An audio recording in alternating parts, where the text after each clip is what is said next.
ఇద్దరు మైనర్ పిల్లలు కిస్ చేసుకుంటూ ఆ వీడియోని ఇన్స్టాగ్రామ్లో పోస్ట్ చేశారు. ఆ పోస్ట్ ఎవరు చూసిరు? అమ్మాయి వాళ్ళ తల్లిదండ్రులు చూసిరు, వాళ్ళ ఫ్యామిలీ, వాళ్ళ అన్నదమ్ములు తల్లిదండ్రులు ఎవరో చూసిరు. అట్లా చేస్తారా, నువ్వు అసలు ఎట్లా కిస్ చేస్తావు, అసలు దాని వీడియో ఎట్లా తీస్తావు, దాన్ని సోషల్ మీడియాలో ఎట్లా పెడతావు అని చెప్పేసి కత్తులు కటార్లు పట్టుకొని ఆ పిల్లగాళ్ళ ఇంటి మీదకి వచ్చి పెద్దలు లేని 50 మందికి గాయాలైనంట వరంగల్ జిల్లాలో. ఒకసారి చూద్దాం.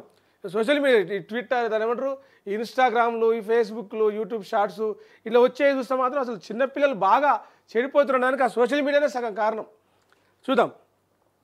సోషల్ మీడియా పుణ్యమా అని ప్రాణ స్నేహితులు కూడా శత్రువులు అవుతున్నారు. పెళ్ళిళ్ళు పెటాకులు అవుతున్నాయి. అక్రమ సంబంధాల గురించి అయితే చెప్పనవసరం లేదు. తాజాగా ఇన్స్టాలో చేసిన ఒక రీల్ 2 కుటుంబాల మధ్య చిచ్చు పెట్టింది. 2 వర్గాల మధ్య ఘర్షణకు దారి తీసింది. ఇన్స్టాగ్రామ్ రీల్తో వివాదం తలెత్తి పెద్ద గొడవకు కారణమైన ఘటన వరంగల్ జిల్లాలో జరిగింది.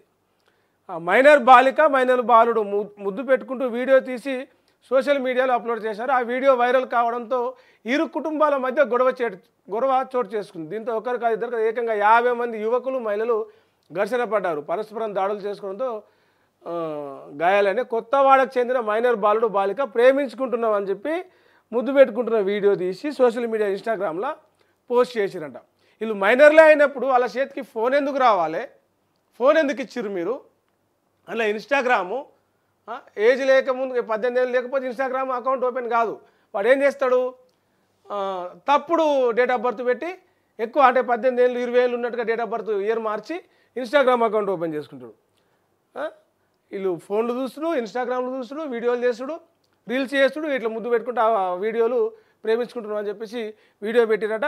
అది ఇన్స్టాగ్రామ్లో చూసిన వాళ్ళు ఏం చేశారు, కత్తులు కడలు అన్నీ పట్టుకొని అర్ధరాత్రి అబ్బాయి పోరగాని ఇంటికాడికి వచ్చారు, అడ్డగోలుగా కొట్లాడుకున్నారు.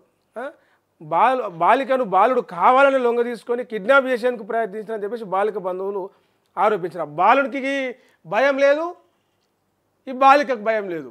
వీళ్ళిద్దరే కాదు, వాళ్ళ తల్లిదండ్రులకు కూడా భయం లేదు, బాధ్యత లేదని చెప్పచ్చు. ఎందుకంటే వాళ్ళకి ఫోన్లు ఇవ్వద్దు. ఫస్టే ఏం చేస్తున్నారు, ఎక్కడ పోతున్నారు, ఏం చదువుతున్నారు, ఫోన్లో ఏం చూస్తున్నారు, ఇవన్నీ ఒక కంట కనిపెడతా ఉండాలి. ఇవన్నీ లేకపోవడం వల్ల వాళ్ళు ఇట్లా తయారయ్యారు. ఆ ముద్దులు పెట్టుకొని, ఆ లవ్ అని, ఆ వీడియోలని, ఆ ఫోన్లని, సోషల్ మీడియాని అట్లా చెడిపోయి ఇంతకాడికి వచ్చినాక ఇప్పుడు ఆడు కిడ్నాప్ చేసేందుకు వచ్చిందని చెప్పేసి కావాలని బాలికను మలుపుకుందని చెప్పేసి ఇట్లా వీళ్ళు కామెంట్ చేసుడు తప్ప ఏముండదు. అది తప్పది. ఫస్ట్